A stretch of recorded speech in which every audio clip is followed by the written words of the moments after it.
Hey everybody, welcome to Off the Rack. I'm Sal. And I'm Tiffany. So this is a late night edition, so I think we should keep our voices down. Why? I know that it's after dark. Oh. Most people are probably either trying to go to bed so they can get up and go to work, or they're, probably keeping somebody up. Anyway, I just wanted to preface a couple things. First of all, obviously, this is not the usual time we meet for Off the Rack. No, not even close. So don't get used to this. Also, we apologize if you are trying to catch the show because you want to see us live, but you also are doing it at great personal sacrifice. Don't forget, this episode will be available for posterity afterwards, so you won't miss much. Also, it's all going to be available on audio over on all the places you can find Elseworlds Exchange. And now, Elseworlds Exchange / Off the Rack can be found on Spotify. Ooh. So if you go on Spotify, you look us up, Elseworlds Exchange, we are there. If you go to any of our social medias, you can find a link directly to it. But within the next couple days, we should be officially integrated. But you can go there and find us now. That's great. That's happening, yeah. That's great. A few other things that are happening before we get into the comics. First of all, the Disney-Fox merger is happening tonight within the next 45 minutes or so. So, whether you're a big proponent of the fact that the Marvel Universe is kind of more or less getting back together in cinematic form, or if you're worried that, Disney is responsible for, 61% of all box office revenue now, and big mega conglomerates merging together, either way, it's a crazy, ridiculous time in movies, and it's an unprecedented period, and I don't think it's that unprecedented, because back in the day when Hollywood was in its infancy, big major studios owned each other. It was very incestuous. So, but anyway, that's happening. It's a big tentpole moment in comics / comic movie history. So, if it comes to that, we will make note of it in the show. Nice. Also, we want to thank everybody for being here live, and if you are here live, we want to encourage you to use the Super Chats. The Super Chats are another way for you to participate and make this a collaborative live show. We read your Super Chats on the air. Figure if you're going to pay a little money, we might as well at least read the answer, acknowledge it in the show, but please keep in mind that when we do that, we're trying to do it organically, so we're not Tiffany, stop talking right now because I have to read what this guy says. Right. But we will get to everybody. So just want to mention that. Also, you may notice we're in a different place right now because it's after dark. We're over here in Tiffany's set for the Twitch stream. If you go to twitch.tv / ComicPOP TV on Sundays and Wednesdays, you can find Tiffany streaming games. Lately with dad butts, but more normally. Just catch Tiffany whatever playing the Twitch streams. It's a lot of fun. I think there's at least 1 or 2 episodes that are available right now on the Twitch stream you can watch. Yeah, you can catch up on some God of War. Exactly, God of War. We just started, so that's pretty exciting. Oh yeah. And also, third thing, I did get a new haircut. You did get a new haircut. People recognize that you actually changed your hair. You got a lot. It's much shorter. So there you go. I think it looks great. Thanks. I think it's fantastic. Which is short. Anyway, but yeah. Let's actually talk about comics. Please, yes. Or whatever so else that obviously, you do. this is the comic book review show where we take books that came out this past week, recap, review them, let you know what we thought about them, and then we give you recommendations for books that have come out this week that we think you should pick up. Yes. So, let's jump into them. I read Amazing Spider-Man. Ooh. Obviously, Yes. because I like this series. Yeah, I know you were kind of interested in this whole Craven thing that's going on. Yeah. And that's pretty much all I know is what you have talked about in terms of Craven. Yes. I'm not the world's biggest Craven fan. I've made I think you are. Oh, yeah, no, I am. I have a full cosplay ready to go of Craven the Hunter in his ridiculous outfit. Love it. But no, this is Amazing Spider-Man number 17, or in the legacy numbering, 818. Ooh. This is, of course, written by Nick Spencer with art by Humberto Ramos. This is kicking off Hunted, which is the big Spider-Man event that's happening. In this issue, we're setting up most of the stuff that's happening. Craven, we're getting in the last issue, we got a lot of setup. Craven made the High Evolutionary make 87 clones of himself.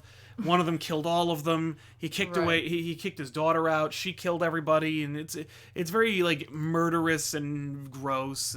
I don't understand what it is with Marvel and their fascination with Spider-Man villains being like the cover of this issue is Craven with all his severed heads, and I get that that's hunting, right? Yeah. But if I didn't just see a friggin' 2 major Spider-Man events about people who hunted Spider-Man characters, and they were visualized by having severed heads on their wall.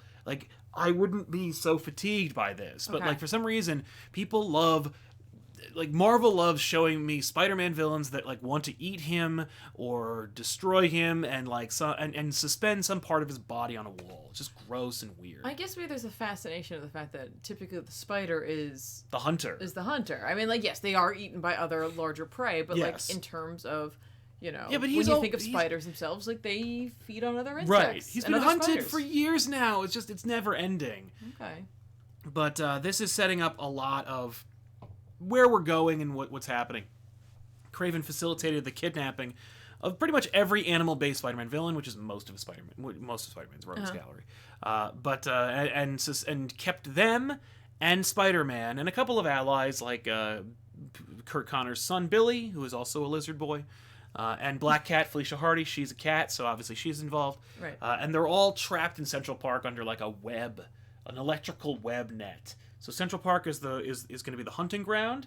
All of these animal-based people know villains. this is happening, right? Oh, not only that, but like Kraven made friends with all like those douchebag dentists that go to Africa and like kill rhinos and stuff like that. No offense to dentists. No, but I'm talking about those dentists that are like, I need to feel like I can actually achieve an erection. I'll go to Africa and I'll kill like a rhino or something beautiful. And so instead, Kraven made friends with all those people and then made them into it's that Ice Cube movie. It's based off The Most Dangerous Game. I don't remember what it's called. Yeah, I know. Surviving the Game, I think it's called. I think it is Surviving the Game. And it's got Gary Busey in it. It's, by the way, so stupid and great.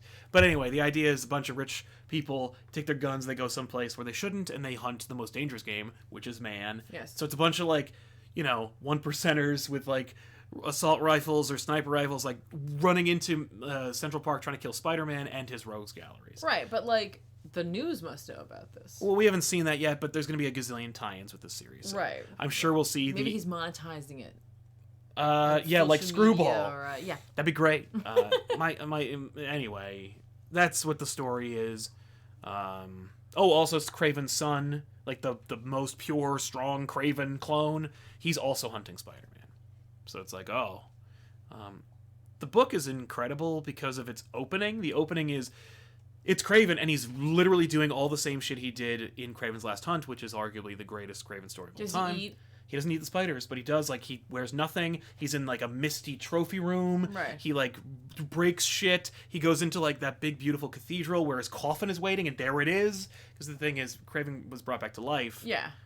And he can't be killed by anybody except for Spider-Man because they sacrificed a Spider-Man to bring him back. That's how these kinds of things work. Right, So, yeah. And because Spider-Man won't kill anybody, Kraven's kind of stuck. But Kraven's planning on dying. And he's like, and this is how it's going to happen. Kraven could do a lot more with this. I know, but like I'm glad they're not, because Spencer wants us to think of Kraven's Last Hunt. Oh no, I know. I meant like, but Kraven's being he could be philanthropic. Oh, he's doing that too. He's making money, and I think he's doing it to preserve species. Who knows? The point is, you know, Kraven's an idiot and he's a crappy character, and who cares? Like, the best thing that they ever did with him when they brought him back after the Kraven's Last Hunt was nothing. So I'm looking forward to seeing anything with him that's in any way remotely engaging. Okay. And especially because since Spencer knows that this is like not even close to Kraven's Last Hunt, and he's referencing it, I think we're gonna get something that circumvents expectations while also, I think, satisfying something. Okay, that's fair. But I dug it, and I especially liked it because I like, what's his name? I like Humberto Ramos's art on Spider-Man. I think it's really good. Yeah. And I think it's only gotten better over the years, and I think it's like it really fits this story. Okay. So I think this is gonna be great. I'm not really a big fan of Ryan Otley's art on this series, and I've made no bones about it. No, that's but yeah. But I'm happy that this event is gonna be. First of all, it's an arc. It's not even an event. But like Marvel, of course, is like, well, can we turn it into an event? And of course they will. And so there's like a lot of there's a lot of other stuff that's that's gonna get tied in. I think that there's gonna be like, you know, Spider-Man #1.HU for Hunted. The dots, by the way, like Spider-Man .1.5. Fuck you. It's the worst thing you can do. It's so stupid. Anyway, but I recommend it. I think it's a really good series. Okay. Jumping into the super chats before we Sure. move on. The Red Samurai says, I love you guys. Also, I love that Hickman's back. It's probably going to be X-Men. He wanted it for years. There's a big announcement. I forgot about that. I think I wanted to mention that at the top of the show. Hickman is going to go back to Marvel. Right? I'm really thankful they didn't do any creepy sexual innuendos like that DC did with Bendis, where it's just Superman like with his crotch pointed at the screen saying, Bendis is coming! At the very least, we didn't get like, Hickman is gonna just finish all over your face and chest. Like, thank you very much, Marvel. It just says, it's just a white page that says Hickman. Yeah. And Hickman's been kind of teasing all these different things, like, he's been saying, like, oh, you gotta evolve. Like, people are like, oh, is it X-Men? Rob from Comics Explain's been wanting it to be X-Men forever. And just for that, I bet it's Eternals. No! You're saying evolve. I know. They're talking about a lot of things. I hope it's X-Men, because that'll make me actually read it. And, It'll be Inhumans. It'll be the Humans, and then I will never read it. There's no way it's Inhumans. No, I know. But I'm thinking it's Eternals, because I had always thought that the Eternals movie was actually like a subterfuge. They were like, no, we're working on the X-Men movie, but we can call it Eternals. And then it's just they already have a Neil Gaiman book, which... Oh, I know, but like nobody read it. Right, but nobody read it, but that is the way to get like other people who are just aware of Neil Yes. to get into an Eternals movie. Yeah, but that Eternals book, as you remember, is connected to Civil War Yeah, back in 2006. And it's inexorably connected to that, even though also they killed all the Eternals in like an off-panel moment in like an event recently. That's nice. So it was really dumb. They're not eternal. No, they can live forever unless you like crush them or something. Yeah. So anyway, yeah, Hickman's back. Tim Mickledays, who just joined us back in the Patreon. By the way, welcome back, Tim. He just helps us out. And Thank you so much. Jamie Wild says, hey, Sound Tiffany, just popping in. Oh, because the name of the channel. Before bed, you guys know I'd love to see you talk about Young Justice, the original run, one day in some regard. We do have a couple of trades, and it's probably a good idea to do that. Yeah. So we'll try to work that into the schedule. Should. Thank Do you. it. And Martin Archuleta Hickman's Howard the Duck, right? Finally. Quack. I mean, like, I don't know. Quack. I think that we have, some of the most definitive Howard the Duck right now. Yeah. Zdarsky's run is unparalleled for many of you. So, Tiffany, what did you read this week that you want to recommend to the masses? Let's see. Why don't we stick in Marvel here real quick? Why not? I've been reading Old Man Quill. Yes. I don't know why. I don't know what you was like. you dug Old Man Hawkeye as well. I did. For the while that I read that, and then I fell off, and I was like, I'll have to grab it and trade it at some point. But I've just, you know what it is for me? Like, I dig Hawkeye a lot. Yeah. I like the cast that comes along with Quill? With Peter Quill. Yes. So that was a much easier, like, jump for me. I was just like, oh, yeah, no, of course I'm going to read Old Man Quill. Mm-hmm. Of course, if you remember, this is in the far-flung future for Peter Quill. He went back home, basically, to his planet. Right. Took over for his dad. Yep. Had a family. Mm-hmm. Failed miserably. Everybody dead. Right. And then he's just sad. Yeah. But it turns out that, like, after abandoning the Guardians for, like, decades, that they needed him because, like, at the end of the day, like, he's the one who can get a specific artifact that can stop this church that's coming. And there's a real church. It's actually steeped in continuity, as I recall. Yes. No, it is. I think it's the Magus' church. Yes. Or at least it's using the same name, but we don't know. The Universal Truth of Truth. Yes, that's Magus' church. So, anyway, they're also on their way to Earth, knowing that, basically, they're going, like, Peter Quill is going there. Yeah. They're like, all right, we gotta get the artifact first. And also, maybe we'll take over. I don't know. Who cares?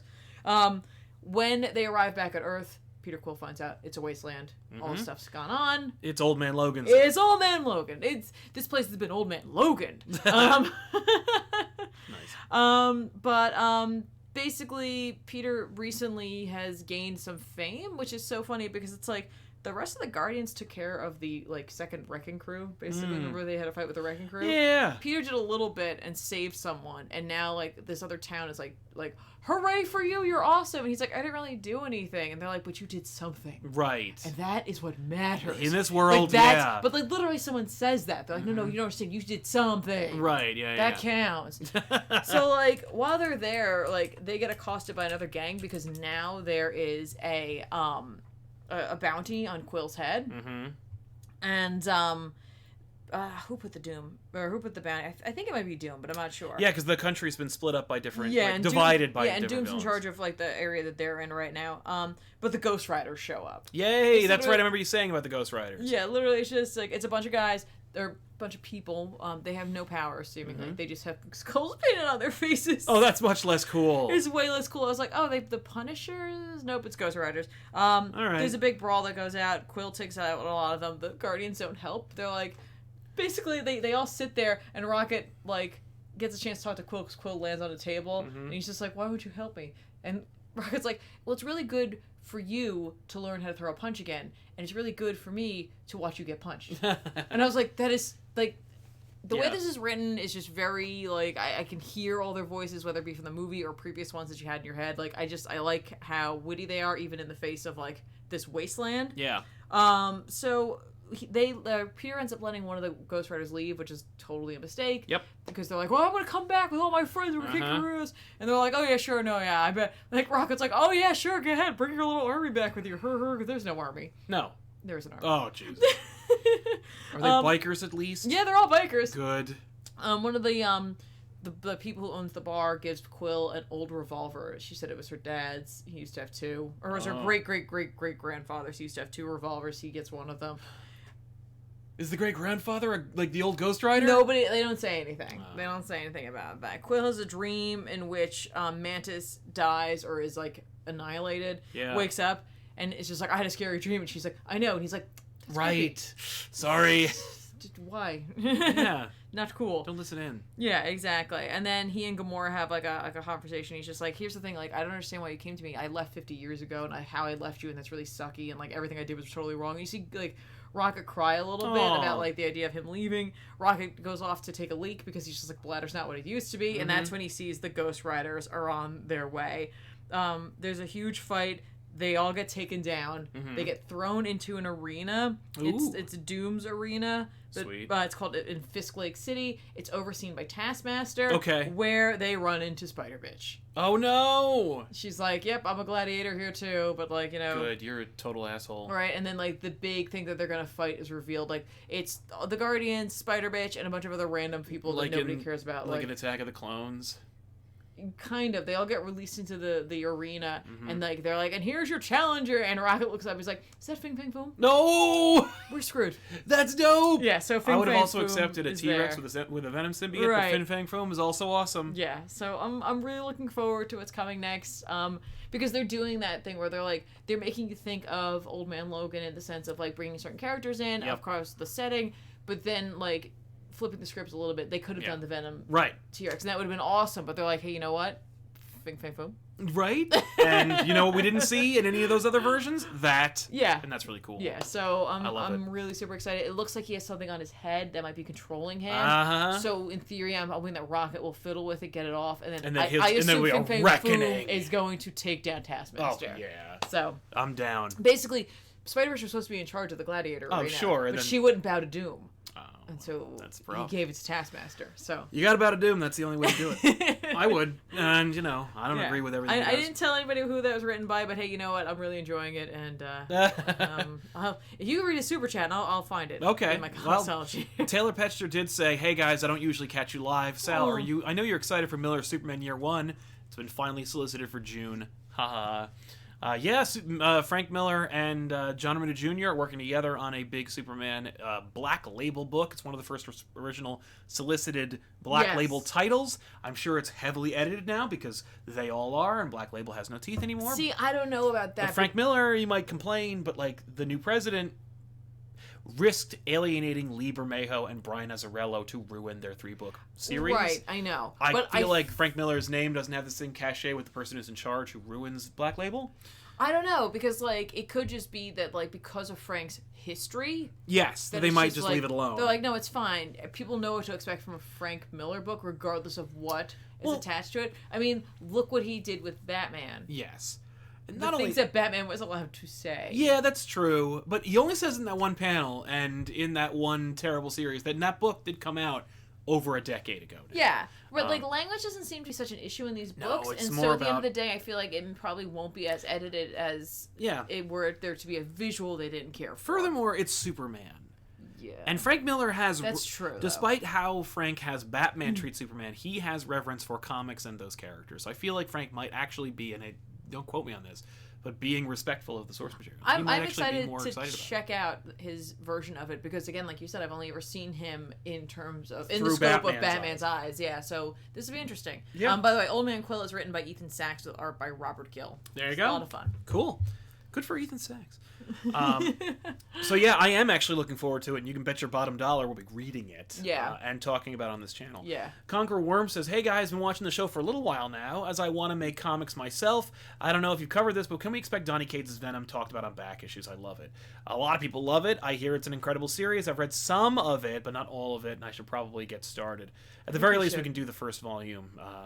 Venom does well or not. It really depends on what version. We did a great Venom and crossover with Punisher. That one did very poorly, and so I'm very gun shy about doing like risky books lately. So we gotta get back on top before we can jump back into stuff like that. Heartless Fang says, "Good evening, you guys. Hello. Sending some love. And you guys quacking made me think the old 90s Muddy Duck cartoon in the Marvel Universe. Yeah, since Marvel is owned by Disney, why not, right? Howard the Duck can be on the Mighty Ducks. Yeah. Oh, I mean, at the very least, Howard the Duck should like have a Mighty Ducks jersey. He could have a book called The Mighty Duck. The Mighty Duck. There you go. Howard the Mighty Duck is like, why wouldn't they make that book? Right. Mr. Roboto says, which is D, New Day, or Night for Off the Rack? Okay, so we are going to be doing Mondays. Yeah, Mondays. As we normally have been. Yeah. We missed. You can blame Ben for us not being there on Monday. Yeah. No, we were running errands, and also we got lunch with Ben. We got lunch with Ben, and he never left. Which was fine. We're happy to have him. Oh no, I know. Like it was like we're like okay. But we were like okay. We're like in our minds we're like well we'll do it a little later, and then like it was like midnight. We're like okay. We'll just wait until Tuesday. Yeah, and then today was kind of busy, so apologize for that. But no, we'll definitely be on for Mondays. We just didn't want to miss it. Yeah. Because we may have to miss next week. Yeah, because we're gonna be away. Nathan Berg just helping us out. Thank you, Nate. Thank you so much. And so yeah, moving on. What else do you have? I have Transformers #1. They rebooted the Transformers universe in IDW. Okay. And so this was like a jumping on point for a lot of people. Yeah. They wrapped up Transformers in an incredible way. That series was very revered, very like fan favorite, cultish, if you might say. So for them to end it and then reboot it, very risky move. I thought I'd like check it out at the ground floor. It's written by Brian Ruckley, art by Angel Hernandez and Catchett Whitman. Catchett. Or Cachet. Or Cachet Whitman. Because there's an accent over the Oh, there is. Yeah, you're right. Cachet. This is basically just like, hey, it's pre-Cybertronian War. It's pre-Optimus Prime. Oh. It's back before he got the Matrix of Leadership, when he was simply Orion Pax. Megatron was always Megatron, though. Right. So there is Civil War brewing that we know is inevitable because we got to catch up to the canon of the cartoon and movie, the '87 movie, I believe. We're introduced to a couple of characters. We meet a newly forged Autobot named Rubble, who is just so excited about living. He's like, I'm new, and this is all beautiful and exciting. And Bumblebee is his like. He's his mentor. Right, okay. Windblade, she shows up on their pilgrimage to go talk to what will eventually become Soundwave, or Shockwave, I should say. And, yeah, I think it's Shockwave. In any case, they're doing their thing. They're going across the desert to go talk to, like, a prominent, not quite Autobot. They aren't, they have different names. GoBot? No, never. Beast Wars? We're not there yet. Or maybe Beast Wars was before that by like a million years. I'm just saying anything that I recall. In any case, it's cute. Oh, by the way, Orion Pax meets with Megatron, who's like stirring up shit socially. And he's like trying, because they're old friends, you see. Oh, what tragedy. Okay. So Orion Pax is like, Megatron, like, is there anything we can do to, like, curtail the violence and, like, maybe make you chill out a little bit, get a little less militant about it? Right. Megatron's like, nope, I'm Megatron. I'm never... This is not going to happen. I'm never going to stop. By the way, he's not yet a Decepticon yet. Oh, because they don't exist That's yet. That's right, he's an Ascenticon. An Ascenticon? Ascenticon. Yeah. Anyway, but yeah, we can see where this is going. Orion Pax is just like, this is not going to go well. He can already tell. And so, there's some like references to the impending troubles. There's like an orbiting Titan who may be called down in the event of a war. And you know, all that stuff. They're setting up the universe. It looks like a cartoon. There's a little bit more grounded and weight to it. It's not cell shaded, so it actually does look like it has. Yeah, I do notice that like I think if like the two artists have a similar style, but you can kind of tell just peeking through this. Like, yes, on your, you can kind of tell where like one had to step in while the other was working, which is unfortunate. But like this is the first issue, so like if they're going to be working together over time, they'll really start to like. The fact that they could not get one artist for the first issue does not bode well. Well, it depends. I mean, like here's the thing.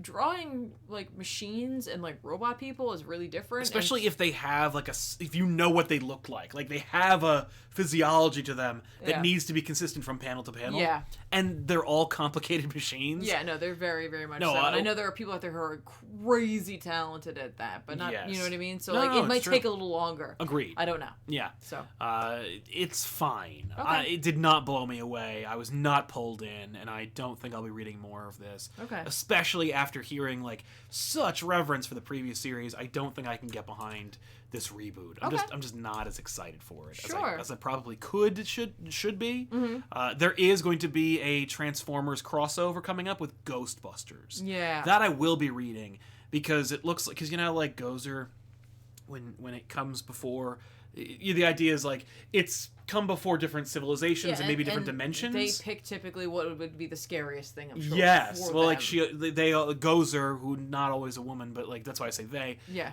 Gozer always says like, or the implication is like, Gozer can be whatever it wants to be, and it offers the opportunity to be,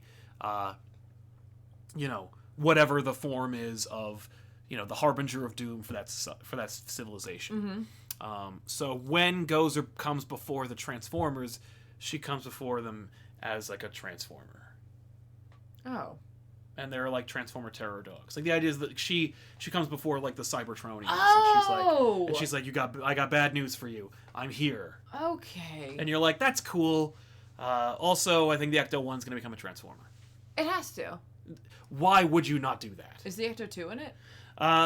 You mean the helicopter? Yeah. Yes. The Ecto-2 is in that universe. So I'm just saying. All the Ectos. Every Ecto you've ever seen. The boat. I think if you ever catch our Elseworlds Exchange where I talked to Eric Burnham and Dan Schoening, the progenitors of the original incredible IDW Ghostbusters run, which is still going now, who are also working on the Transformers crossover. They said they wanted to get the boat in, but they haven't yet. The boat, I think, was introduced in the video game.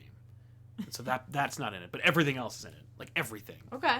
But that's what I'm saying. Like, maybe they'll have, like, a whole bunch of, a big fleet of of Ectos. Yeah. I think I'll stick with Ecto-1. That's all we need. I would like to see Ecto-2. Yeah, that'd be fun. Just because, like, the flying, land, and, like, air thing is very... It's already practically a Transformer. Like, the wings come out. It's very, like, exposed. Right? Yeah. No, I agree. Then we'll just get Doc and Marty in there, and the DeLorean could also be one. That's also a run by the IDW people, so... If it runs too fast, it'll go back inside. Yeah. No! Flux! Slow down! That'd be dope. So, yeah. Transformers, it's a pass. Okay.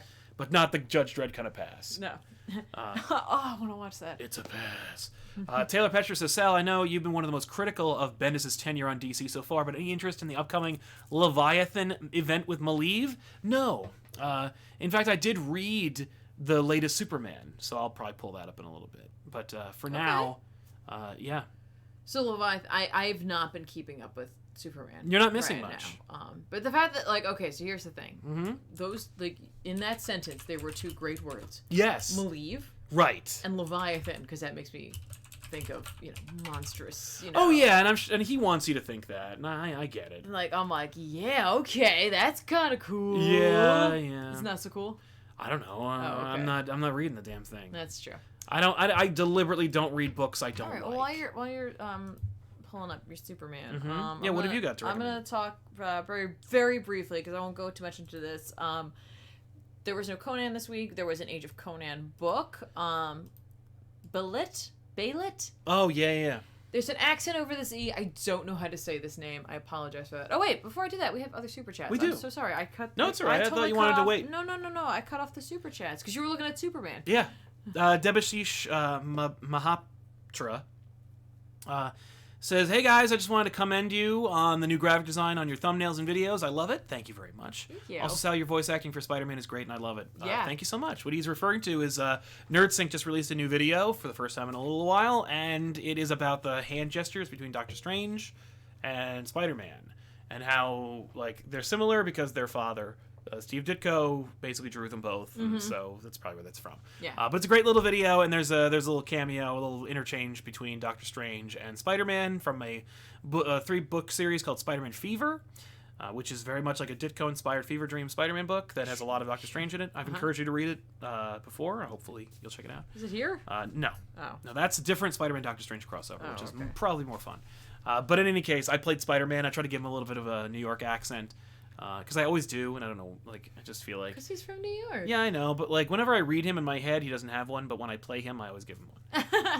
Probably just to distinguish between me and him. Yeah. In any case, thank you very much for saying that. I appreciate it. And thank you for the commendment on the thumbnails. Yeah. We're trying to make it look... We're trying to upgrade things here. Yeah. Comics Misexplained has a great suggestion or compliment. It says, "Great job on the new editing, Sal. I'll hold you to that in just a second. Really looking forward to the new version of Mail Call. Can you give us some sneaky preview details?" Actually, you can thank Tiffany for the editing on the last episode of Letters Page. She's the one who took over Letters Page for me. I did. And- I offered. Yeah, and it was great. I'm so thrilled with how it came out. So were you. If you haven't watched it, you should. Letters Page is up on the upload section. It's such a great episode. Letters Page will be changing, not right away because we have another episode that needs to be cut, and that's before we change the format. Yeah. What the plan is, it's going to be same thing, opening packages, but we're also going to take questions from the Patreon. So we're going to like answer those and talk with you guys a little more. Yeah. Make it feel a little more homey. I really miss that that look of us hanging out at my house. Yeah. And doing that, and so I'm gonna work on try to work on like either a set or at the very least like in feel and tone. You should feel like, oh, is this kind of like classic ComicPOP? Mm-hmm. Yeah, absolutely. So yeah. But yeah, I'm really glad you guys liked it. I was so nervous. I was like, know, that I was mean, your- at least I'm like, it's fine. It's Letters Page, but like it deserves its due, and I just didn't want to screw it up because No. it's stuff from you guys. And you absolutely didn't. It was great. Thank you. But thank you very much for your high compliments. We really appreciate it. Mm-hmm. So Tiffany, you have a book that you were recommending? Yeah. It's one of the Conan. Oh, right. Is like. Yeah, you it's suddenly are into literally- Conan. I'm suddenly into Conan, but also it's like Marvel's just like, we can't go a week without having some Conan. Right. We have to have Conan. Yeah, it's really weird how much insistence on Conan. Conan there is lately. Which I'm totally okay with. I'm totally okay with it. But because of that, there was no Conan book this week, but there was a book from the age of Conan. Right. Billet?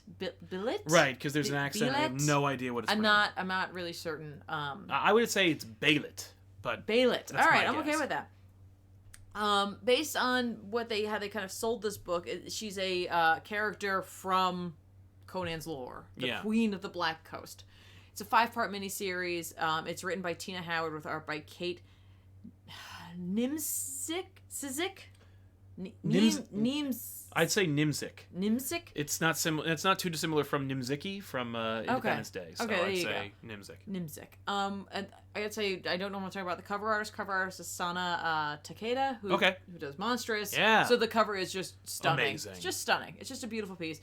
I'm not gonna go too much into this. Look, if you're looking for a 5-part miniseries about swashbuckling pirates who hunt sea monsters, this is it. Like, literally, like, that's what she wants to do. Her dad was the Pirate King. She believes that there are still, like, mystical, monstrous entities that live into the depths of the ocean. Okay. Because her dad, like, told her stories about them, and he's like, they're long gone. And she's like, but they're not. I know they're not. I want to find them. Okay. Her dad ends up getting, like, taken away and, like punished by, punished to death via pirate style, being, stranded on an island, lashed out there. Because he has way too many debts. Basically, they're like, here's the thing. just because you went straight doesn't mean that all that goes away. No, of So course. she goes to try to save him. He's like, no, don't do that. Like, it's fine. Like, you know, like I can't be rescued like this and then live with that shame, basically. He's just like, I had to die a pirate's death. And so she ends up actually killing him because he asks her to. Okay, cool. So, like, it's pretty badass. Then, like, when she goes back to town, like, because the Pirate King is now dead, basically, like, everybody starts trying to take the ships that he has. And she's like, that ship is rightfully mine because I'm, like, the Pirate King's daughter. Yep. The Pirate Princess, if you will. The Pirate Princess. So they do call her that and make fun of her. But basically, they end up, like, taking her because they're slavers. And so they gather a bunch of people from the town and they take off with the ship. Yeah. And they're going to sell her and a bunch of other people to wherever. They end up running into another ship who, like, basically, or just, like, they're kind of like, hey, what's up? They, like, trade information about, like, the Pirate King's dead, that kind of thing. And then they offer them, they're like, hey, you want to buy some folks? We got some folks. And if we were to, ship. Hypothetically speaking, be selling people. Would you be down for that? And they're like, oh, okay. Slavers. All right. And they immediately attack them. They're like, screw you, you suck. You're the worst type of people. Nice. So they, like, take the ship down, they free everybody, and they find this box downstairs. They're like, oh, sweet, and we get treasure. And they open it up, and she's inside of it because she was such a hassle. Yes, she was dangerous and a hassle, and they had her, like, you know, like, chained up in there. So then inevitably, like, they take her ship, or, like, the ship that she says is hers, and she's like, that ship belongs to me. Right. Like, she's been on their other ship for a while. She's like, you should just give it to me. And they're like, what do you want to do with it anyway? And she's like, I'm going to go and find, like, the last cool supernatural creatures, beings of the world, because, like, that's what I want to do, and I'm meant to do this. And they're like, they don't exist, whatever. And then, like, literally, like, as they're, like, naysaying that, like, it, like, a big kraken-y, like, tentacles, giant squid thing. Dope. Like, attacks. Cool. I'm like, sure, okay. Yeah. Pirate adventure. Okay. In Conan's time. Conan's universe. Yeah, so I don't know if inevitably by the end of this we'll see her interaction with Conan right now, or maybe we'll even do, like, a jump in age because she's young at this point. Right. So inevitably she has to become the adult that Conan would, you know, run into. So there you go. Cool. Conan. Nice. Recommending it? You know what, again, like, if you like pirate books and you're looking for something that's just high-flying fun that you know is going to be over in 5 issues, then I'd say go for it. There you go. I read Superman number 9, written, of course, by Brian Michael Bendis with art by Ivan Rice and Brandon Peterson. This is the Where Has John Been? He went with Lois and Jor-El across the universe for no good reason. When he came back, he was 17 because Bendis didn't want to write about a kid. And so he's now going to spend this arc telling mom and dad in Bendis Ease where he's been. Right. And so we just got through with him kind of like separating from Jor-El, the idea being that, like, okay, so also Bendis didn't want to write about Jor-El, so he established that Jor-El was not as powerful as Rebirth implied, nor is he as forward-thinking as Jeff Johns wanted him to be, or Peter J. Tomasi set up. Instead, he was basically like a crazy person and, like, completely unhinged, and so John separated from him as quickly as possible. John then gets captured by the crime syndicate, who were dead, but now aren't because Bendis. And so John was trapped with the crime syndicate as a prisoner. And so John is locked in a volcano until he leaves, and then he faces off against Superwoman, because Superwoman, of course, is the Lois Lane of that universe, and or that Earth, and so it's John having to fight, like, his father and his mother. Right. He didn't really fight Ultraman so much as he made fun of him, because Ultraman was equally unhinged and miserable. There's only one really... Well, there's a couple of really great-looking images in this issue, because it's drawn by Ivan Rice and Brandon Peterson. It looks really good. It's a good-looking book. We have this, like, weird vision in the opening of the book, by the way, of, like, Superman's vision of the future. Where, yeah, like, I saw that. I'm like, there's, like, a bunch of bat characters. Yeah, like, Jimmy Olsen has a family. Right, like, everybody's hunky-dory, and he's made up with Zod, and then something bad happens, and you're like, oh, like, is this... Clearly, Bendis is setting up something, and I'm sure it's going to either tie in with a Leviathan, or it's going to tie in with another event. Of course, it's about, like, time travel, so, like, that'll screw everything up for DC, because they have to let Bendis do whatever he wants. Whoa. What, That's the awesome. beautiful double-page splash of John versus the Crime Syndicate? It is a great-looking book. There's also an incredible page Because basically John is narrating the entire book. So he's narrating it like he's, a Bendis character. So he says a lot of likes, and he says, he says things like the crazy as opposed to just crazy. And he talks about how Ultraman is like this pathetic loser who whines and cries and talks all the time. And there's this great full-page image that kind of perfectly visually depicts John's opinion of Ultraman. Because Ultraman, of course, is like an alternate version of Superman, even though he's never looked like Superman. He's from a different region. He has a different voice, which Bendis kind of forgot about halfway through the book. Like, at first you forgot, and then later on he has the accent again. But, again, that's how it is. But, like, when he talks about Ultraman, like, just talking at him, there's this full-page image of Ultraman, and it's covered in text boxes and word balloons. Oh, okay. As if to say, like, this is how John sees him. Like, he barely remembers his face, but he definitely couldn't forget how much this guy talked. Like, his talking overwrote his power and his influence. Yeah. And that's brilliant. Right. What's actually funny about that, too, is that, like, it's not even just what he said, but, like... No, it's John's understanding of what he said. And, like, also, he must have been in his own head most of the time that he was talking. Like, exactly. Like, he'd be saying things, and he's like, I'm not even listening to him. Like, he said, he would just talk so much. Yeah. So, and that's it. He frees himself, he hides around, he runs into Superwoman. We're going to have, like, a full issue where he faces off against his mom. Sure. And so, like, if you like that kind of thing, you're going to love it. If you are like, man, I really liked it when, like, John and Lois and Clark went to, like, the Hamilton County Fair, or, like, I really wanted to see, like, what it was going to be like to see John, go to a school in the city. We're not going to get that. Yeah, that's not happening. Officially, the Disney Fox merger has gone through.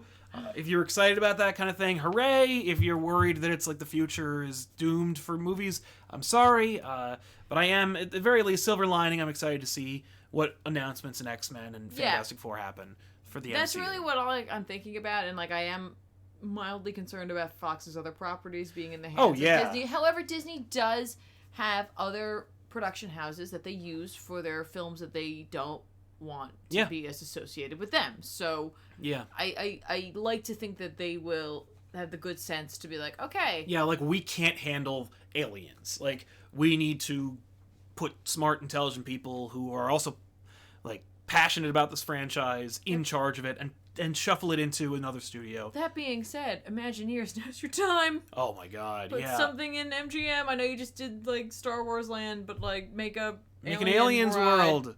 Yeah. Just a ride. I'll take a ride. I'll take just a ride. I would take a ride. I would love a ride. Right? In an Imagineer-led aliens world. Yeah. Not Universal, Disney. Yeah. They're never gonna do that. No, I know. Come on. But yeah, maybe. Woof. Just wanted to say that happened. Sure. So here we are. No, we're in this. Great. Yeah. I mean, like, again, it's excited because. Yeah. Yeah. And almost everyone's back. Right. And for me, like, one of my, like, most time-honored and beloved franchises, The Simpsons, has been terrible much longer than it was good. Yeah. So for me, I'm like, cancel the show, move it along. I have the DVDs of the first 9 seasons. I'm good. Mm-hmm. Yeah. And they'll never let it die, so... But if they make a Simpsons Land instead of Universal, at least everybody there would actually participate in the fact that you were at the Simpsons. That would be nice. Although we did a great job. We have a good time. We did a great time. We did. And they can't do it because Universal has the contract. I know. But yeah, so Superman number 9, pass. I'm not recommending it. It's a terrible series. Jumping into the super chats... Meow Nian says, wow, my first super chat. Hello. Thank you. From Regina, Saskatchewan. Hey, Sal, will you ever cover James Robinson's Starman on back issues? I doubt it. But we do have it. And you never know. I mean, like, if Snyder has his way and Starman becomes, like, a household name, or if we suddenly jump up to, like, 300,000, 500,000 subscribers, then maybe we can do it. Yeah. Right now, it's 76. No. We can't even do, like, ancillary DC event. Like, we can't do the Legion of Superheroes because no one would watch it. Yeah. DC Primal died in the vine, and it really sucks. And that's about the Justice League. Anyway. It's still a fun episode. We had it's a a really great good episode. time. Every episode that we do, especially one that isn't a mainstream book, is especially great. The Red Samurai says, do you guys think DC is about to enter a bad phase? I don't think, the only great writers I can think of are John Snyder and Tomasi, whom they've screwed over, and Marvel invested in best new talent and it paid off. And now they have Hickman. No, because DC did not put Bendis in charge editorially, and they still have John Tomasi and Snyder for the foreseeable future. And so, even if, the Superman book is unreadable, the Superman character will be preserved, and Johns is writing again, so you're gonna get more Shazam books and more Legion of Superheroes books and more JSA books, and you're gonna have this expectation of quality. So I'm really that Three Jokers book someday will come out, and that's gonna be really dope. The Last Night on Earth, or whatever it's called, the big Snyder Capullo Last Gasp Batman book, is gonna be freaking amazing. There's a lot of good stuff happening at DC, even though there's a couple of duds. I think what it is it's not that it's entering a bad phase as much as it's just entering a phase where everyone's not excited for every single thing that's coming out. Yeah, we're not on the Rebirth hype train anymore. No. I will say that I would be more excited if editorial shift, if the executive level changed in a big bad way. Then you'd be like, whoa, something's happening. Yeah. For right now, you can at least expect the status quo to be maintained. Mm-hmm. Mr. Roboto says, would not Venom better be shown starting via Guardians? Tiffany, have you checked out Scar, Son of Hulk? I have not. Neither. Yeah, I've read some of it, and it's not for me. I don't care about Scar. And Venom was a Guardian, so it'll be interesting to see him, if you're talking about in the MCU or in a Guardians book. Yeah. I don't think he fits there. I think Venom works better, ironically enough, as a street level character, even though he comes from the stars. But yeah, that's how I feel about that. Okay, that's fair. Yeah. So what else what else did you read this past week? I was gonna say, speaking of great writers at DC. Yeah. I read Justice League Dark this week. Oh yeah. Yeah, number 9. And by Which this is week, I mean last arguably one of the best books coming out of DC that nobody's reading. It's written by James Tynion IV, with art this time around by Alvaro Martinez Bueno and Miguel Mendoza. Mendoza. Oh. At the end. This is continuing this whole kind of they're dealing with Dr. Fate.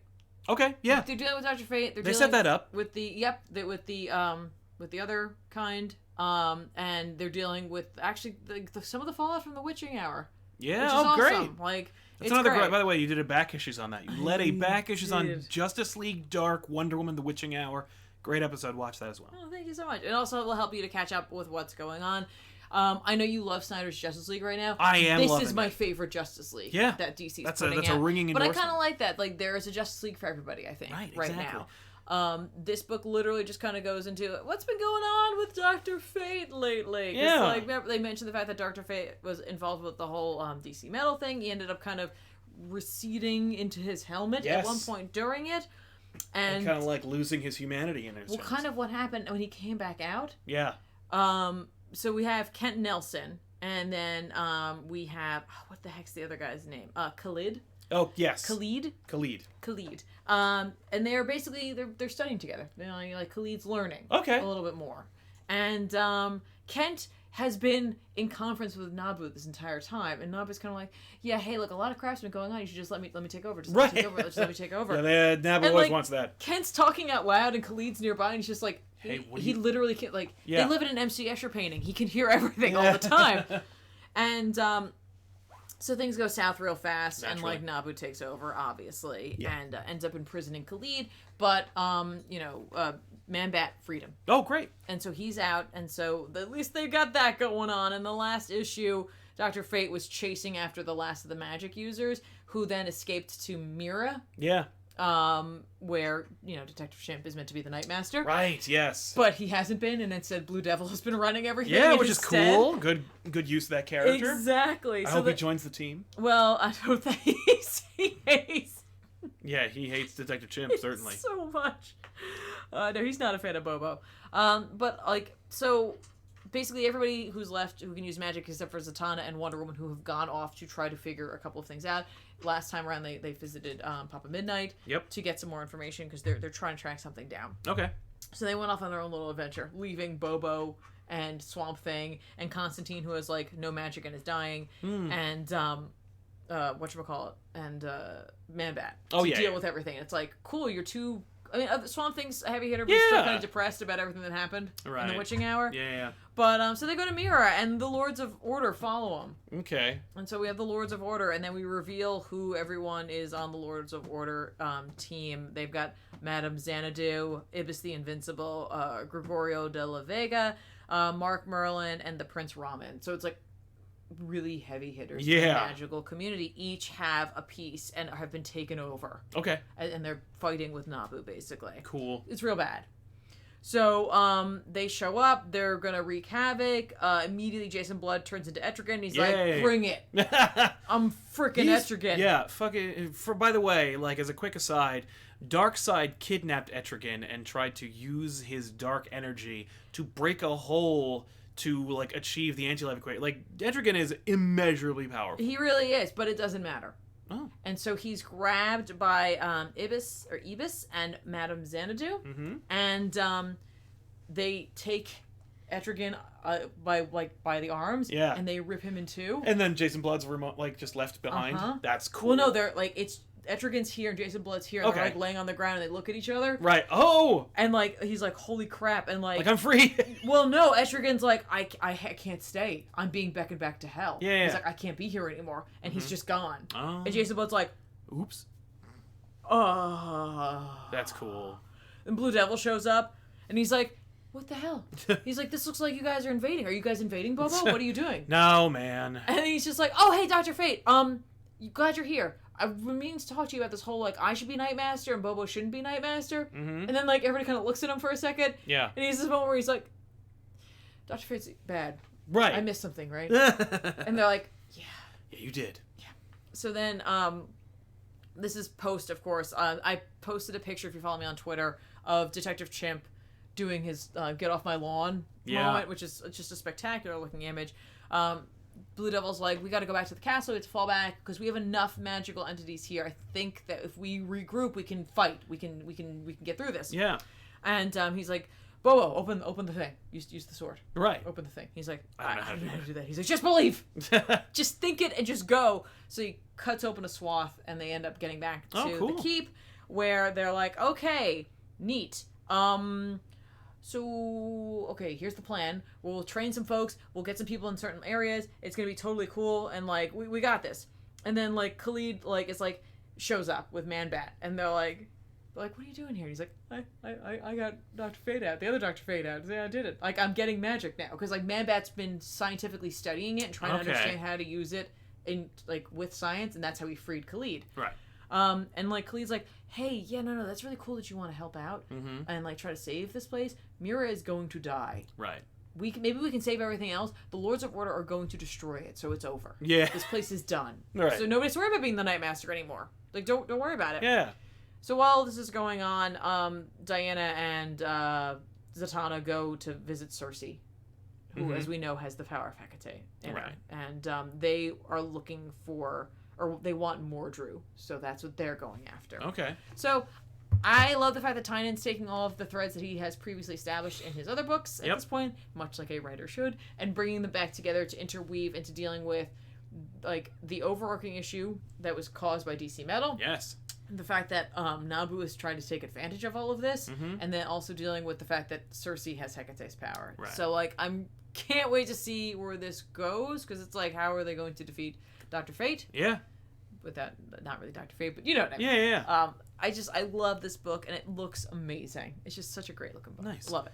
Lucas Aragno says, what do you think about the Sandman universe stuff? I'm trying to follow everything, but there are too many books. I'm thinking of dropping everything but the Dreaming. That's what I've done. What I would do is, if you were interested in any of the other Sandman universe ones, I would just grab the trades of them. I would pare it down. I mean, it's up to you. It's really whatever you're interested in. Like, the Dreaming for me is like the core book, obviously. Naturally. But then again, people who are fans of Lucifer are going to say Lucifer's the core book. Yeah. Or people who are big fans of books of magic might say that it's the core book. But the Dreaming, I'm like super interested right now as to what has been going on with it. I love the idea that Vertigo is trying to go through this like resurgence and like bring themselves back to like their heyday and renaissance. Yeah. I'm just not sure about the lineup they started with. It's just funny because I don't think DC wanted to relinquish the ability for them to publish Swamp Thing and Constantine or Hellblazer. Those should have been put back into Vertigo. Yeah. They could have given them their teeth back, and I think it would have helped to bolster the Vertigo line instead of just doing just things the that were, game and things that were stuff. fan favorites, but not strong sellers. Yeah, that's my concern. Yeah, that's a fair concern. Taylor Pescher says, probably my favorite part of Justice League Dark is the color. Oh, it's so good. The writing and art are also on point, but the coloring is just so good. It really is. You totally agree. Matt Lemon P says, hey guys, do you think Cyborg works better when he's a full robot with a human head he now has, or more of a balanced design like Ivan Reis's or Doom Patrol? I like Cyborg as an actual cyborg. Like, he's half human, half robot. You know, I'm used to him being like my favorite version. I think everyone's favorite version of Cyborg is the one from the Teen Titans cartoon show. Yeah. Where he is literally a robot with a severed head. But I like him as like a half man, half robot. Okay. That's what a cyborg is. No, I get it. I liked what they did with him, and this is like that's just, you know, what they did with him in that show, in the animated series of Teen Titans. Like, I like what they did with it because it was like, you know, when he looked in the mirror, like, like there was very little of him that was human, but like he had the mind of a human and, like, you know, essentially the heart of a not the heart, but you know what I mean, like, he wanted to be a human that he could not be. Right. And so, like, I think when you give him the human part, it's like, well, no, I'm still, you know, a lot of me's human. Right. And it's like, yeah, not so much. No, that's fair. Also, Lemon P says, also, Dark Knight's metal back issues, maybe? I think, it's happening. Not right away, but sooner rather than later. I bought the hardcover about a year ago, or less than a year ago, but a while ago. Feels like forever ago. Yeah. Do you have any other any other books? Nope, that was it for me. By the way, this is something that never gets to happen at the studio. No, it's Ripley. Hey, Ripley, what's going on? Yeah, we don't get to see the cats very much in the studio because they don't live there. No. The other book I want to talk about is The Batman Who Laughs, The Grim Knight, #1. It's called The Grim Knight in Gotham. It's written by Scott Snyder and James Tynion IV, with art by Eduardo Rizzo. Risso with David Stewart on colors. Yeah, I kind of peeked through this, and I know we talked about it a little bit, so looking forward to hearing a little bit more about it. Well, the story is that the Grim Knight was handed Gordon and by the Batman Who Laughs. It's basically treated as a spin-off tie-in with the Batman Who Laughs mini-series that's going on right now, which is incredible. Check it out. But this is the Grim Knight takes Gordon to a secure location where he plans on assassinating him, and the Batman Who Laughs is like, no, because that's not part of the plan. Right, but also it's like that's what happens. Well, okay, but no, like, but I'm saying that's the story. That's the story. But I was gonna say, like, for me, I'm like, I get it. Like, you don't like your Gordon, right? But like this isn't your Gordon. This isn't your Gordon. No, and that's the idea. And we find out why he's so pissed about any Gordon, right? When we get his origin, which is in this issue. That's the Batman Who Laughs tie-in part, where our Gordon is like, go ahead, take your revenge. I'm not afraid to die. And Batman Who Laughs is like, oh, we're not here for revenge. Like, that's not what I'm doing. Oh. Find out what I'm doing in the Batman Who Laughs. It's on sale soon. Okay. The Grim Knight origin, it's funny because, like, when he first showed up with that jock art, and, like, the fact that he has these guns, and they infuse him with this Snyder sense of humor, and this, like, fourth wall breaking sensibility, it was very, like, fan favorite. A lot of people broke out with this character. They're like, oh, what is the origin of the Grim Knight? How could they have waited so long to get to this character? Yeah. How is he not part of, like, that other menagerie of dark Batman from the Dark Matter universe? Or whatever you want to call it. But, Batman Who Laughs says he was saving him for a special occasion, which of course is the series. I think it's just that they didn't invent him until just now. And it's because, like, you've got a multiverse, you can make all kinds of Batman. His origin is perfect. And the reason why it's perfect is because it's a brilliant execution of this issue, and his origin is a parody. And it's brilliantly executed by Snyder and Tynion.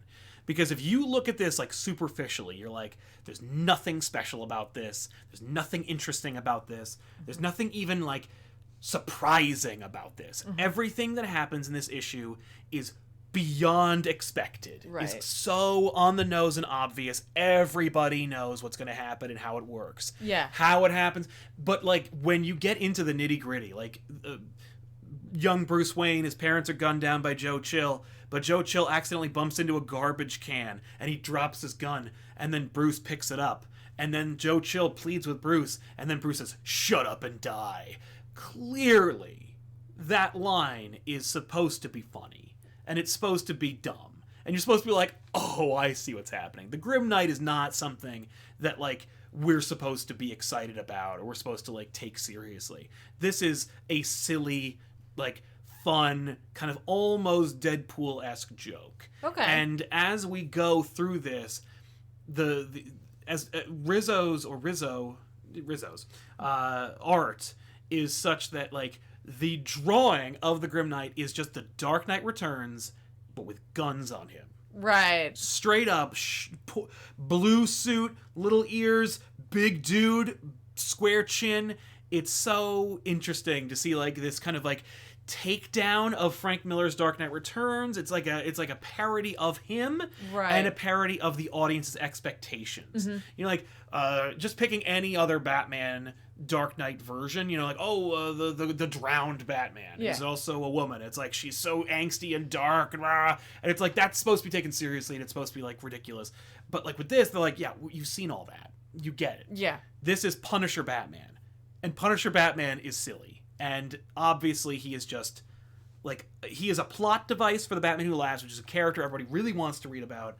And the Grim Knight is a plot device that when you begged them for an for an origin story, they gave you, like, a parody of one of those types of stories. And so that's really clever.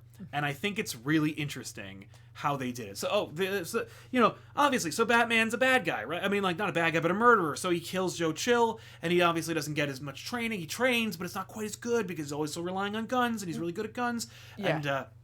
And, he's like, he's got the police in his pocket because, like, the police are like, good, he's killing people. Just like how in, like, Punisher Warzone, the movie, all the New York Police Department is like, yay, Frank, he's killing the bad guys. Less paperwork for me. But Gordon is like, no. And so Gordon tries to do like a one-man takedown of the Grim Knight. Okay. And ultimately he succeeds. And it's actually it's a fun sequence where Gordon like bribes people and like sets things up. He sets up an original sting operation to catch Batman, and he like bribes cops to do it, and then Batman kills all of them. And he's like, you're pathetic. And then Gordon just goes higher and higher up the food chain and eventually gets the governor involved, the National Guard, and they storm Wayne Manor. Yeah. And like Bruce Wayne comes out and he's like, what are you gentlemen looking for? And they're like, I've got you. Like Gordon's like, I've got a warrant. I have your Wayne tech. You're done. And then he beats the shit out of Bruce Wayne because Bruce Wayne isn't as well trained. Right. And he was humiliated. And it's like, his line is like, I need to kill this Gordon. Right. Because I was so humiliated by what he did to me. He took away, like, my control. Oh, the real thing was Alfred left him. Oh. Like, Alfred yeah, is like... I saw that in there. I was like, I can't stay with you. He's like, this isn't what your parents want. No, and he's like, I don't care. And then he's like, you know what this means, though? I'm going to detonate a bomb I have in your flesh. And he's like, I don't care. So he lets him live. And then Alfred turns state's evidence over to Gordon. He's like, no, your butler betrayed you. I have everything I need on you. So how come he doesn't want to kill Alfred in this universe? He probably did already. Like, oh, not our Alfred. Yeah. Our Alfred is dealing with the Joker right now. Oh, right. Plus, we're dealing with exactly what happened in the end of the last issue of Batman Who Laughs. Right. Where Batman Who Laughs, like, gives Gordon to the Grim Knight. Maybe the Grim Knight isn't just parody, but it's also a cautionary tale. Where Right. It's just like... Be careful what you wish for. Well, because this Batman isn't as interesting. No, he's not at all. Like, he's so And, like, one note and one dimension. Right, and like here is the thing you asked for. You asked for an origin story. That's all I got. Right, like what are you going to keep reading about? Like his totalitarian Gotham state? Like we saw that. Like we see it in this issue. And it's like there's no story. Penguin's dead, Riddler's dead, Two-Face never became Two-Face. Like obviously all these characters would be dead. Like if Batman could shoot people, everyone who was bad would be dead. Yeah. And eventually he'd be the baddest of them all. Like that's not interesting. Yeah, right. You know?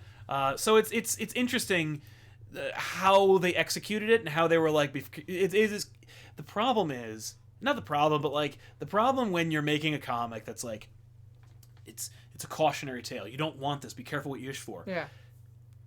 Jean-Paul Valley Batman is a parody of Image Comics in the 90s.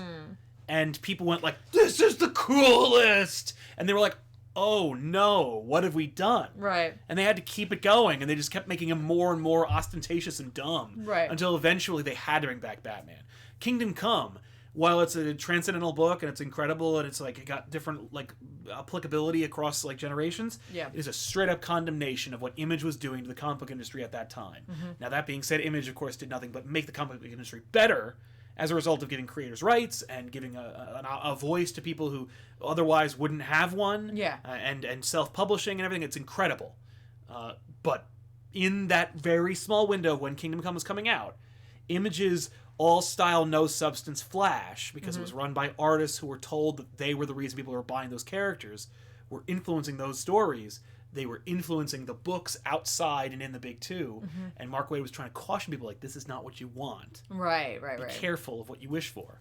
So I was worried that, Grim Knight was going to become that, where it's like, look at what a joke he is. People being like, no, and I got a Grim Knight decal on my car, and I have a Grim Knight tattoo on my chest, and I think Grim Knight is this is what Batman should be. Batman should be a crazy murderer. And it's like, because he's so extreme, because he's also looking like the Dark Knight Returns, which was at one point like the hardest edged Batman you could imagine. Yeah. They're getting it all out. Right. So that there's nowhere else you can go with him. And I love that. So at first I hated it, and then I'm like, oh, it's actually kind of genius. And I'm so glad because it's written by Snyder and James Tynion IV, there's no way that's not what it is. Yeah. Okay. So that's really cool. That's great. So with that in mind, let's jump into some recommendations for books that are coming out this week. Tomorrow, you can and should pick up. You want me to go first? Yeah, hang on. Okay, I'll just pitch this. This is the first issue in a 6-issue miniseries. If you liked the Spider-Man video game from Sony, Spider-Man City at War is a comic book adaptation of the video game. Don't really care for that cover. Oh no, it's by Clayton Crane. He does incredible work. It's crazy awesome. He drew that Ghost Rider book with Garth Ennis. His Spider-Man is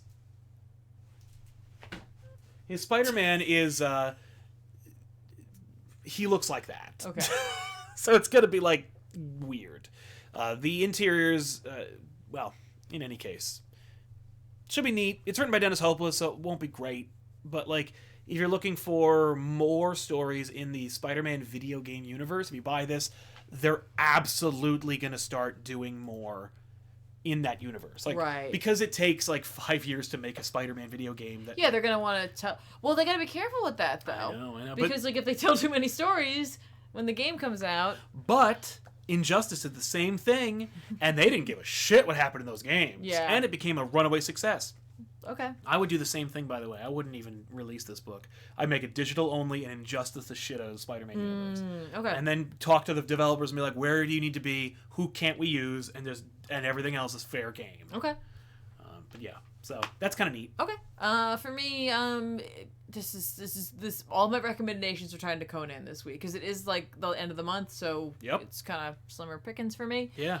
Savage Sword of Conan #3, the Jerry Dugan story that's going on with Conan. Again, very different, much more like, the thief, like, we're having one solid adventure. Here's the story. This is all we're doing. Yes. Whereas Aaron's is jumping around. Right. I really wish I could have talked to you about that last issue with Conan. Oh, yeah, King Conan. It was about King Conan being king and how it's killing him. That's great. Because he's not a warrior anymore. No. And then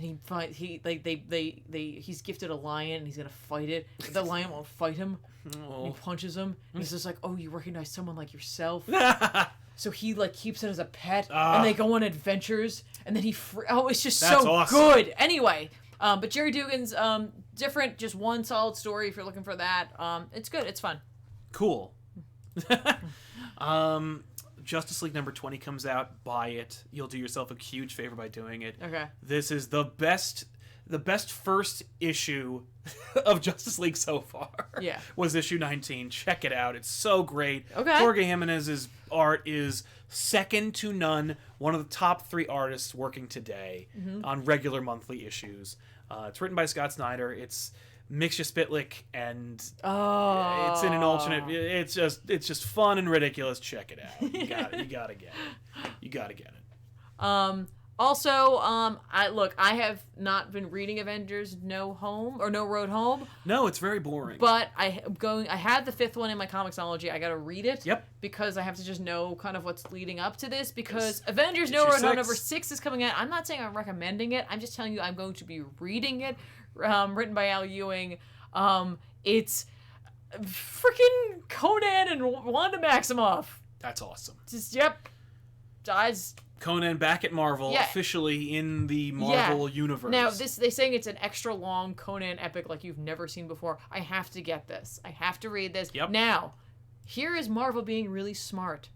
The same day that issue of Avengers is coming out, they are doing a 3rd reprint on Conan, Jason Aaron's Conan number 1, and a 2nd reprinting on Jason Aaron's Conan number 2. So if you miss those, you can go back and grab them. Yeah, you can get them all. You can go to your comic book store and be like, No Road Home 6, Conan number 1, Conan number 2, Conan number 3 will be there. Yes. There you go.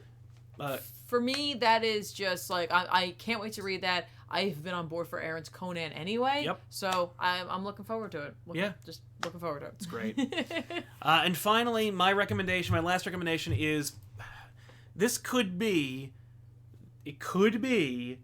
Spider-Man Blue of this generation. Spider-Man Life Story number 1 of 6. It's written by Chip Zdarsky. This issue is done by Mark Bagley.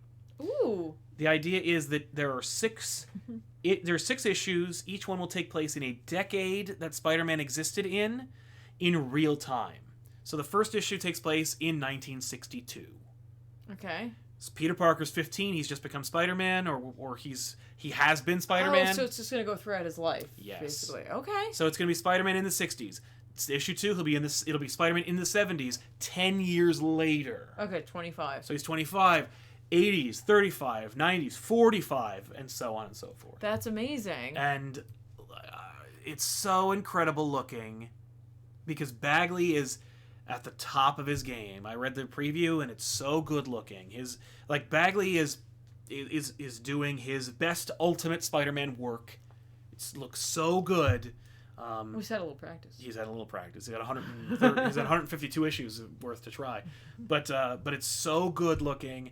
And Zdarsky's approach to this idea, this pitch is so brilliant, and I'm so on board, and I can't wait to read it. Yeah.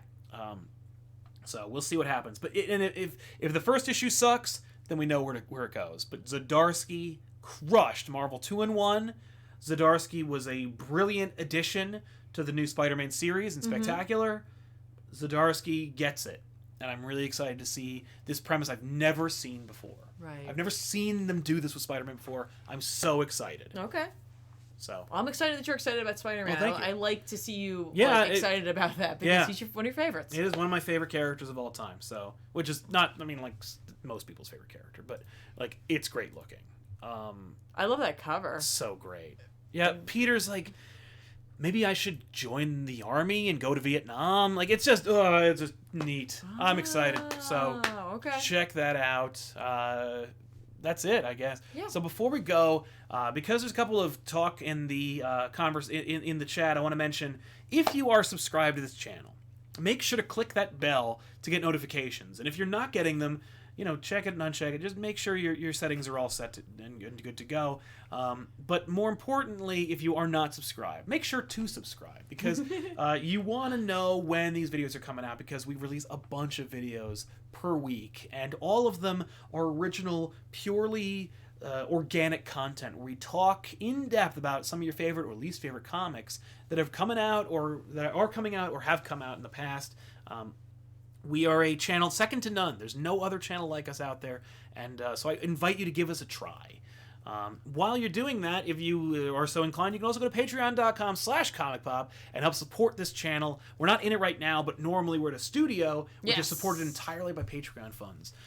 And that is a boon for us in this era right now where we're kind of in a secret adpocalypse because a bunch of different larger groups pulled their funding from YouTube because of some chicanery going on with, I don't want to get into it, but everyone is on the decline right now on YouTube, and so the Patreon allows us to operate without too much concern. Well, I did mention, we can't do like Legion of Superheroes or Justice Society on back issues, our flagship show, but we can still do things like what we did the Max, or we can do things like Witching Hour or DC Primal without too much concern, and we can keep the lights on over at that studio so we can try new things and do new stuff. We just had a brainstorming session. We did turn Ben's visit into a work meeting. We did. It was we had great. a big old meeting about like a new show that I've been planning for the last 3 years. Yeah. This is the closest it's ever come to actually happening. Yes. And I really hope we can make it work. So we'll see what happens there. But we're only able to do it because of the Patreon and because of your subscription and continued watching of the channel. Oh, so no, of course. We want to thank you so much for being here, for joining us live. And thank you to all of our super chatters. And that our super chatters. Super helpful. That goes right into the studio, to the machine that keeps Comic Pop running. We also just opened up a Teespring store. Yes. That'll be integrated with the channel. We've never tried the Teespring stuff. No, we're going to, but we wanted to get it set up. We want to get it set up, so it will be available under videos eventually, like in the next 24 to 48 hours. Check them out. If you go to teespring.com, I think /ComicPop, you'll find them there. But we're trying some stuff out. We're going to order some new product and see how it is. But new stuff in the works, not just like us going places or us like, getting new crap for the studio or for the sets. Like genuine, original, like content and generation of said content. Yeah. So thank you all so much. And of course, before we go, just one last plug. If you like video games and you like watching streaming, you can go to twitch.tv/ComicPopTV and watch Tiffany play Sundays and Wednesdays. They're a lot of fun. It's a very tight-knit community over there. Yeah. I encourage you to check it out. At the very least, just pop in and see how it goes because it's really fun and very collaborative. Everybody's hanging out and knows each other. Tiffany will just like chat with you guys. Yep. And it's fun to watch her play like new stuff, and it actually allows us to like get new. It encourages us to get like games we would normally wait a couple of years to buy. Oh yeah, like right now, and so you can play them and everybody can enjoy them. Oh yeah. So check that out over on the Purple channel. Yeah, you can see me stealth. Yeah, you're not the most stealthy person on the planet. No, stealthing usually just involves me running. And just piped. But Bricked. Yeah, I want to thank you so much for watching the show, and of course, if you're watching this after the fact, thank you so much for watching. Yes. And of course, you can find the show on audio as well. Before we go, there's a couple more super chats I wanted to mention. The first of which is Comics Misexplained. Comics Misexplained. Glad to see the Comic Pop merch store posted on Facebook. I did post it on Facebook. Facebook.com/ComicPopOfficial or Facebook.com/groups/ComicPop. In the description, all the links are there. Need a t-shirt or hoodie soon. Also, you guys need anything from C2E2? I need to go. I need a ticket. I'm not going to. I can't afford to go. But I can't think of anything exclusive that's going to be there. I just want you to have a great time. Take a ton of pictures. Yeah, have fun. Take lots of pictures. Meet as many creators as you can. Even if if you think to yourself like, oh shit, like I don't think I can carry on a conversation with Al Ewing, but I do want to tell him he's awesome. Just do that. Just say he's awesome. Don't feel like you don't have to get a signature if you don't have something. Just be like, yo, I think you're awesome. Yeah, they appreciate it. Yeah. They really do. So have a great time. That's my recommendation for you. Mr. Roboto said, did writers forget Swamp Thing as the White Lantern? Yes. Yeah. Or they ignored it. Yeah. No, he's just Swamp Thing. He's just Swamp Thing now. So there you go. But we want to thank you all so much for everything. We're so indebted to you. And we'll see you guys next time with another episode. Of course, stay tuned. Tomorrow, Wednesday, Twitch stream, Elseworlds Exchange, back issues. A lot happens on Wednesdays. So at the very least, if you're thinking about checking us out, check us out then. We'll see you guys then. Thanks a lot for hanging out with us. I am Sal. I'm Tiffany. So long, everybody. Bye.